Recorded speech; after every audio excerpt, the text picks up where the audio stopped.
and welcome back to the channel. I am the Darklight Emissary, and this episode is on the Primordial Annihilator, the Chaos Gods, Lords of the Warp. To start this one, I first will explain a bit more of the Warp as a concept. The Warp has no physical elements to it. It is a completely different dimension from the physical, where ideas can be buildings or creatures. Emotions are given life as echoes from the minds of beings, like humans and xenos dwelling in the physical realm. Colors that don't have names or definitions exist here, and would drive you insane if you saw it leaking out of a portal into real space. Unless you are adapted through mutation or some forms of training or sorcery to see into the warp, is to court madness and annihilation. But it wasn't always this way. Many millions of years ago, before the war in heaven, the warp was a calm place. The warp can sort of be considered the galaxy's shadow in a way, unseeable except for by those with the navigator mutation to see it, and otherwise unreachable except through esoteric technology used by the Imperium and others to rip a hole straight into that dimension, spilling the color of unlife out into the galaxy like an infected bruise, only to close back up with no trace once the ship has entered that realm. Over time, due to high levels of violence, decay, betrayals, and pleasure, the emotions associated with these things, and things like it, caused the calmness of the warp to go into a perpetual, self-beating upheaval. It became known as the Realms of Chaos afterwards, and along with that name, the Chaos Gods started to form, each being characterized by the chief aspect they feed off of. Once full of generally benign beings, drifting through the depths of the warp, most of these were swept up in the tides of hateful emotion that had taken hold in the galaxy, and became demonic in aspect, often reflecting the worst parts of a given society of humans or other species. First, and often mightiest amongst the Chaos Gods, is Khorne, the god of war, the blood god, sitting upon a throne of skulls taken from endless battlefields by his supplicants. The only worship Khorne recognizes is might, and the taking of skulls, and the spilling of blood. A common refrain regarding Khorne is that he cares not from where the blood flows, which is often true enough.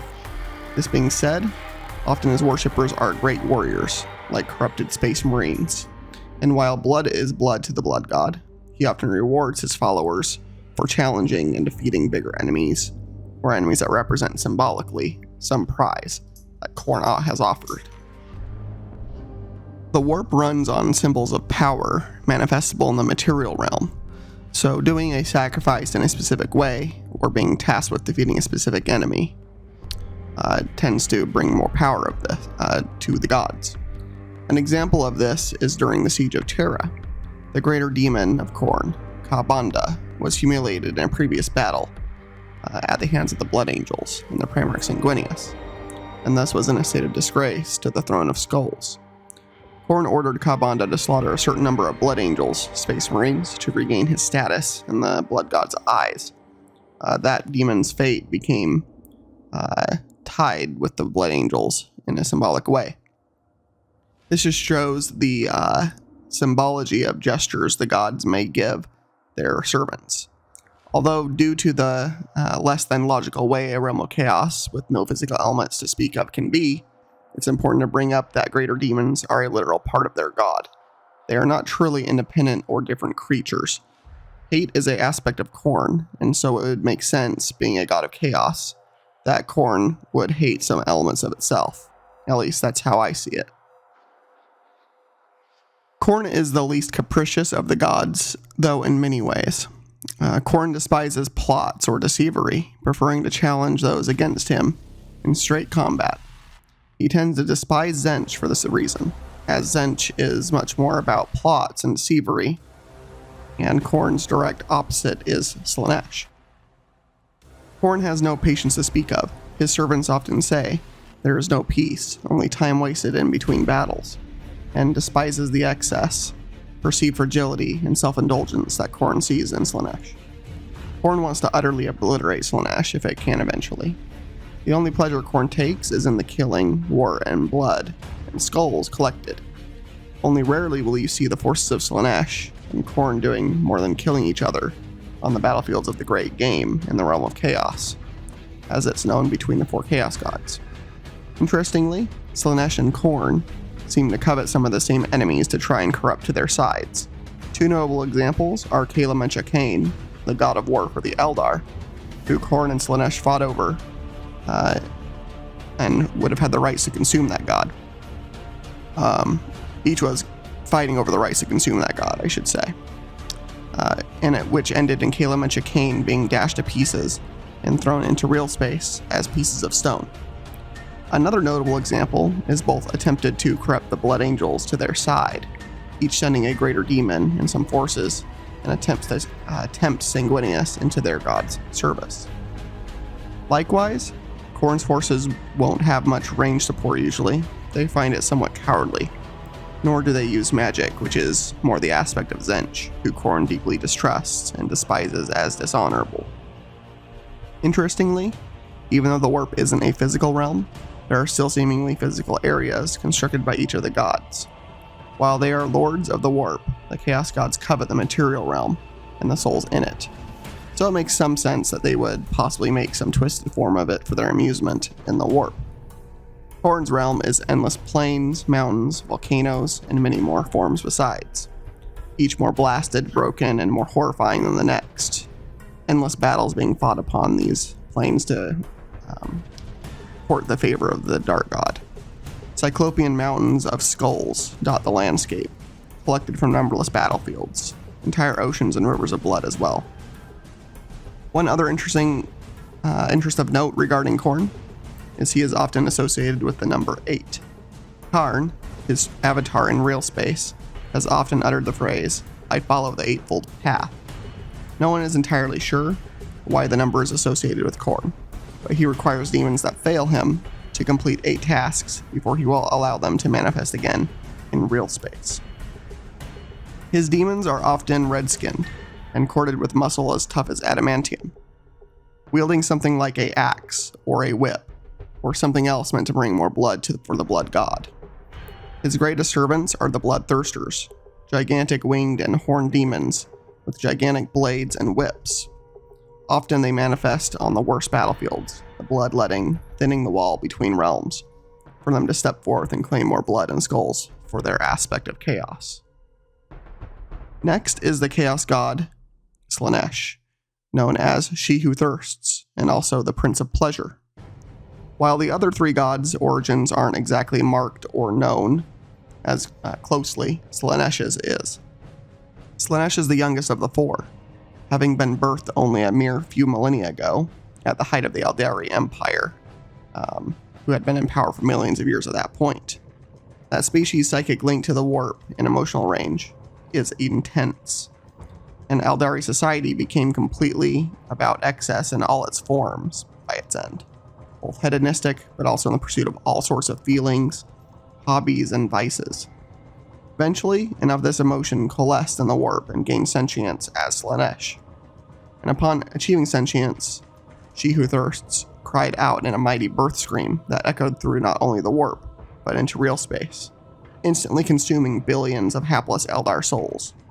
Many of the Eldari homeworlds saw millions of demons manifest on them, flesh erupting from the ground to consume their many towers and buildings, demons marauding through the streets, hunting down and consuming Eldari flesh, blood raining from the sky, sending their screaming souls into the warp to be consumed by their new insatiable god.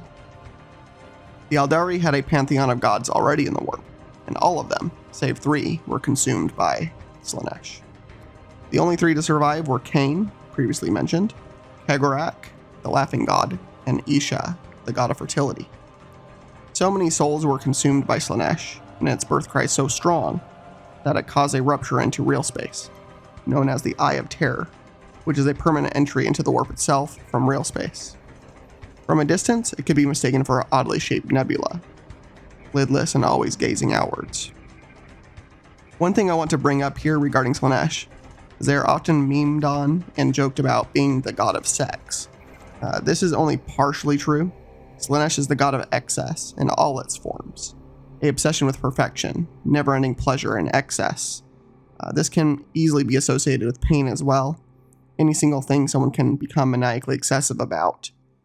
A few examples of this include an entire planet devoted to Slaanesh that is actually a gigantic obese man, its obesity being the excess in this case. Another interesting example is of a space marine traveling with Lorgar, Primarch of the Wordbearers, into the realm of Slaanesh, taking their helmet off to smell a beautiful perfume in the area they were in. This marine kept breathing in the perfume, and eventually never stopped breathing in, growing in size as the marine glutted upon the fragrance, until the marine burst apart. The excess that draws Slaanesh can take many forms other than the hedonistic, and I just think it important to understand that. Pleasure, obsession, and excess are all parts of this god's aspect. As mentioned, Slaanesh's rival is the blood god Khorne.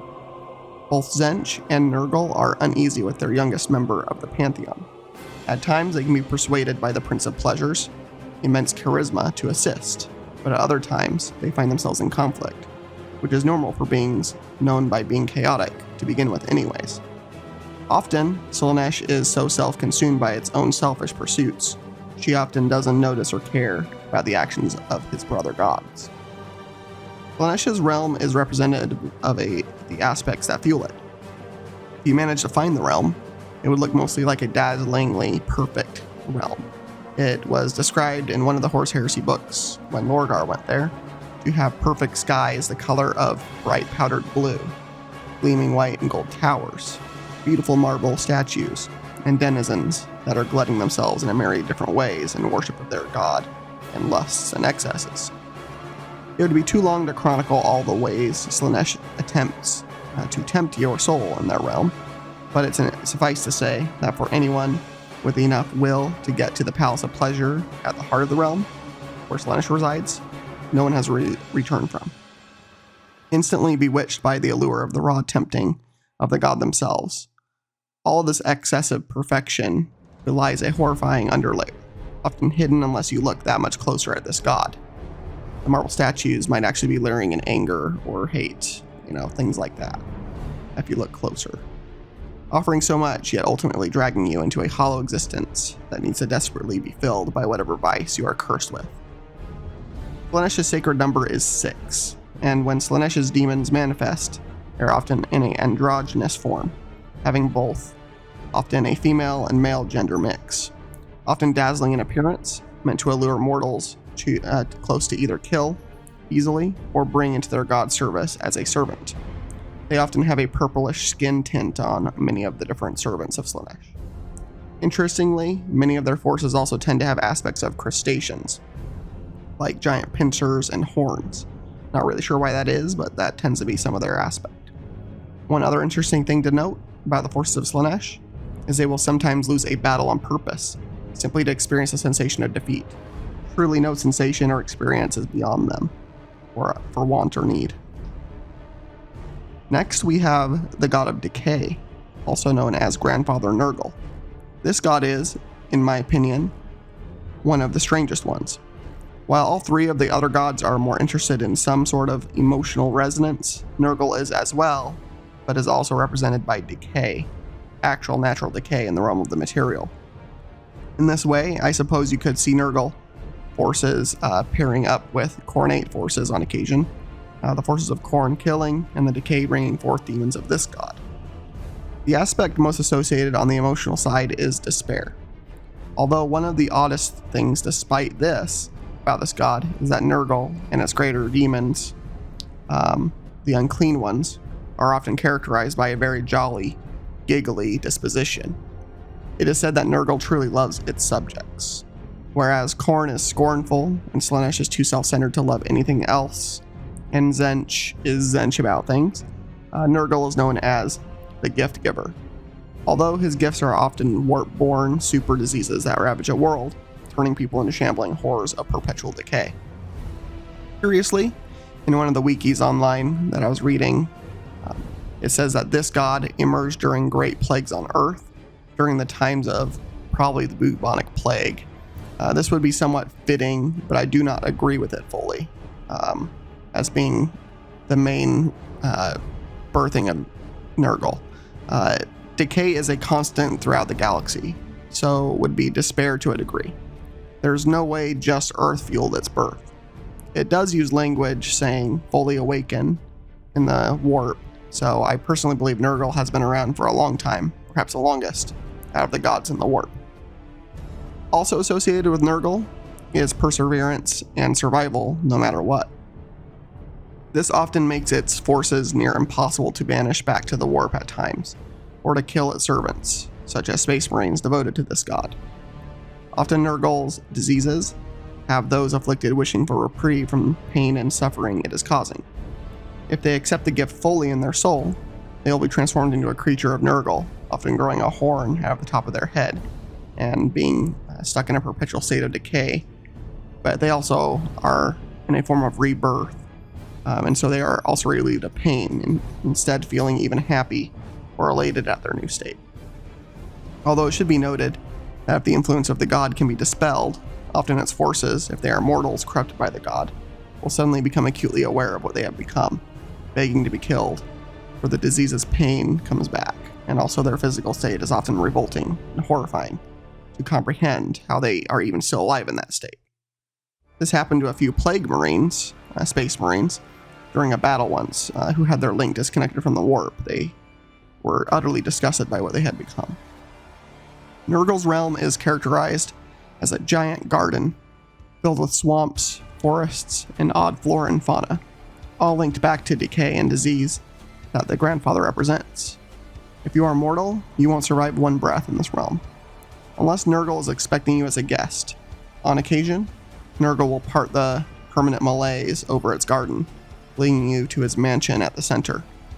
Otherwise, if you are unwelcome, you will be claimed by one of the millions of diseases Nurgle has created over the millennia.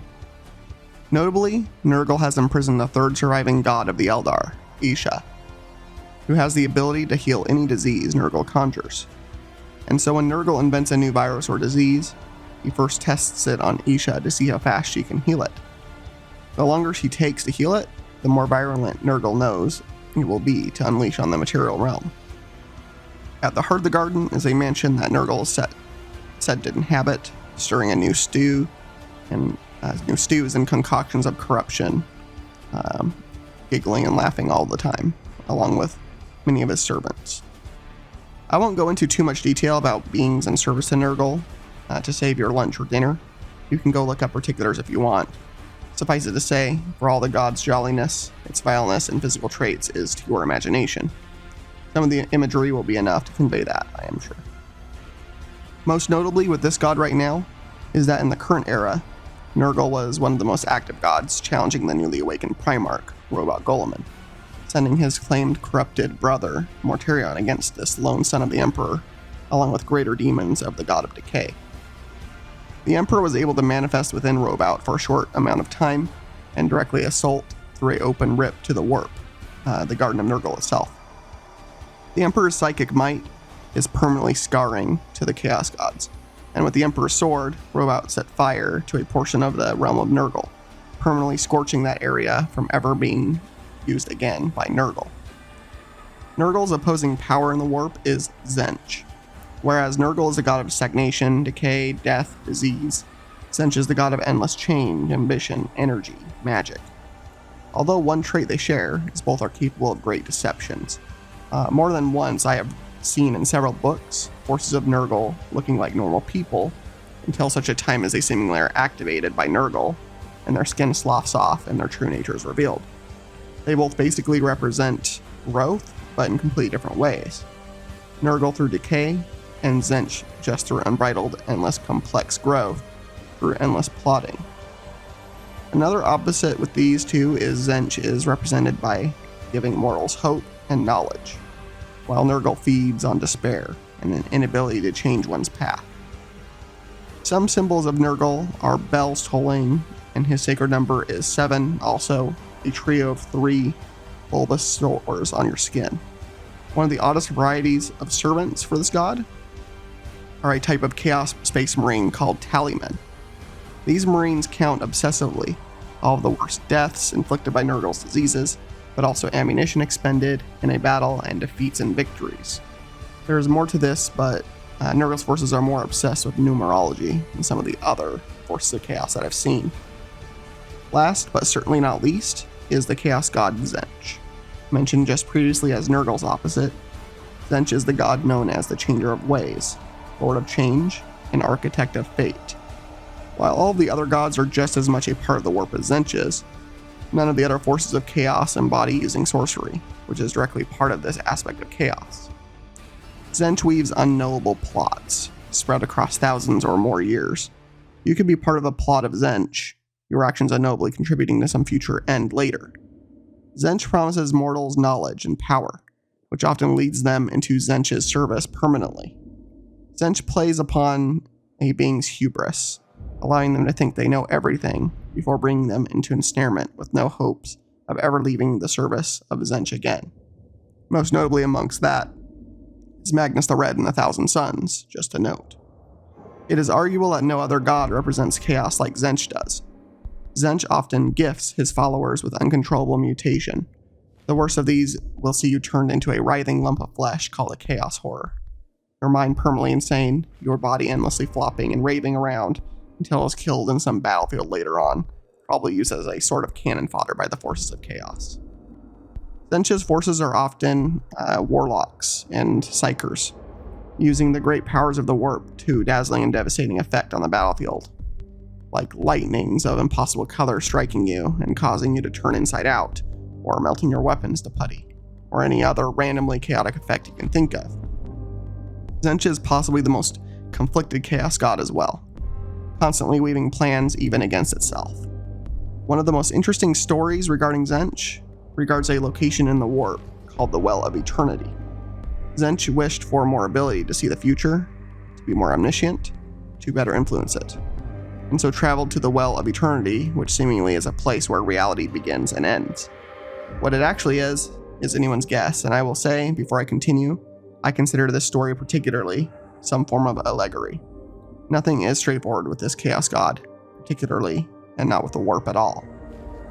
Anyways, when Tzeentch arrived at the well, it started sending in its demons to investigate deeper into the well. None were surviving, and eventually Tzeentch chose to send its greatest servant, Kairos, Lord of Change, into the well. Lords of Change look like gigantic bipedal bird-like entities, just to bring up, and when Kairos returned back from the well, his great feathered wings were in tatters, and he had grown a second head. One of these heads always tells the truth, and one always tells lies, but you never know which one is telling you the truth or the lie. And Tzeentch has set forth 9 times 9 times 9 other Lords of Change to record every utterance mumbling from Kairos. It is important to note, once again, that greater demons are literal parts of their god. They are not actually separate beings. So what we really are reading here is that Tzeentch somehow sacrificed a part of itself for the ability to see more than it could before.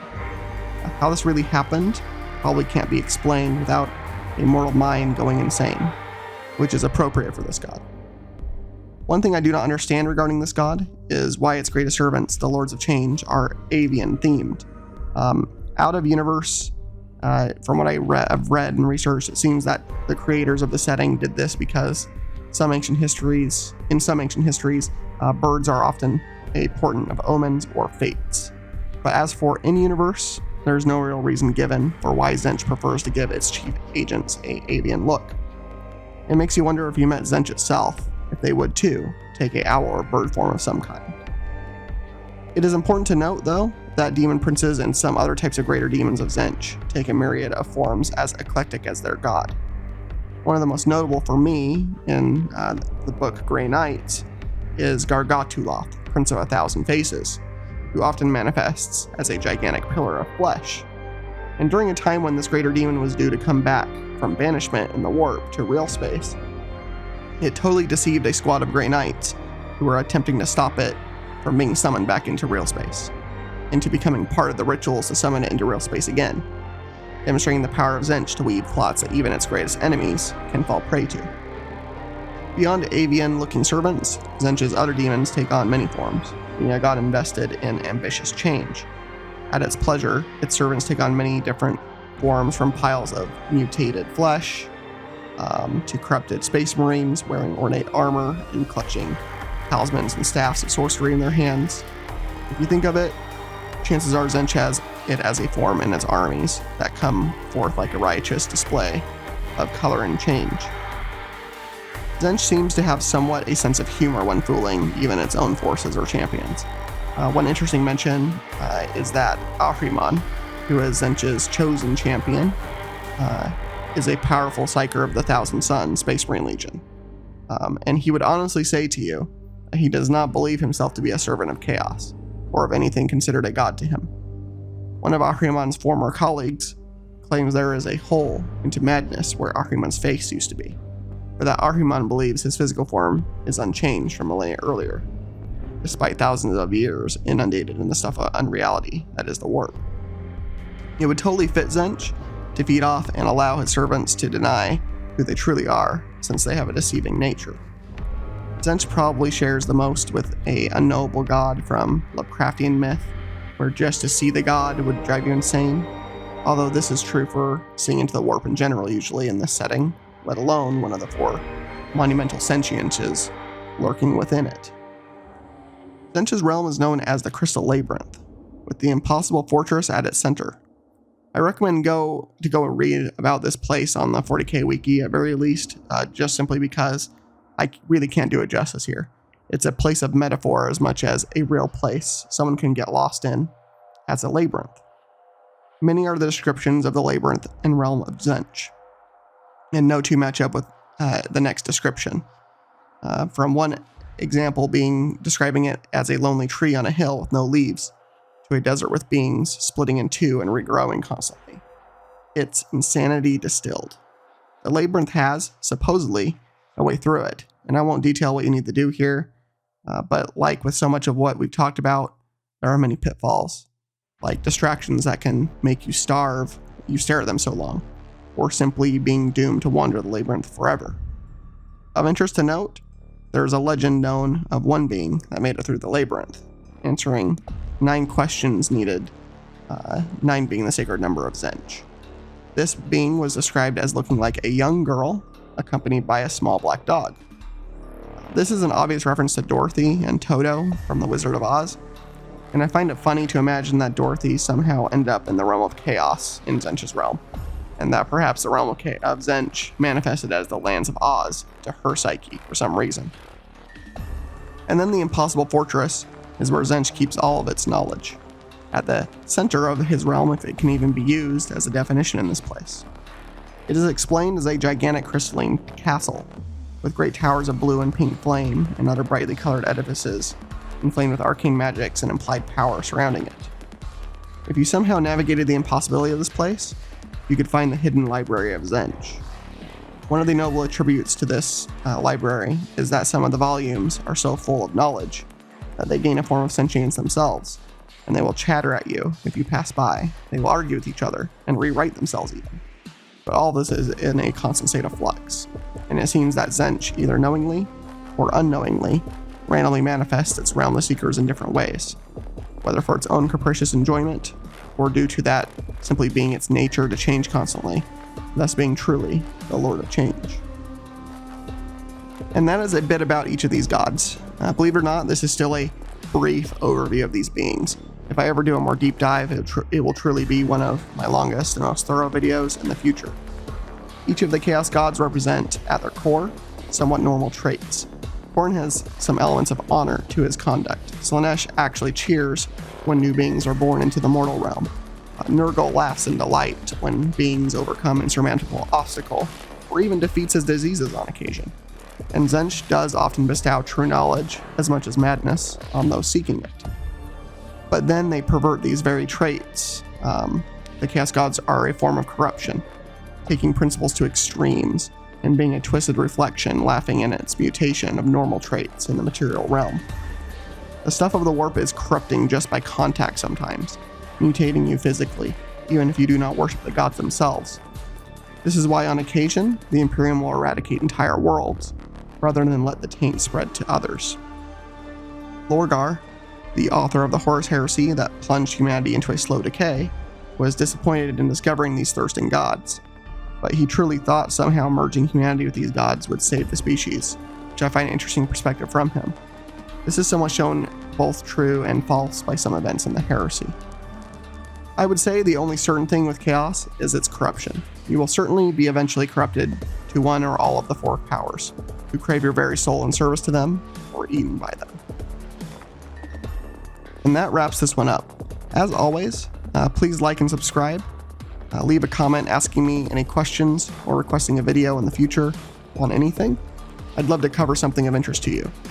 Thank you so much to those of you who have oh my goodness, my voice. Subscribed so far. Thank you for having subscribed so far. I am glad that my perspectives and commentary on this universe is beneficial to you. I love connecting in some way with people who share my interest for this amazing setting. That's not always often happening in real life for me, and so the next best way is through online and doing this with you and talking on like the 40k lore subreddit and places like that.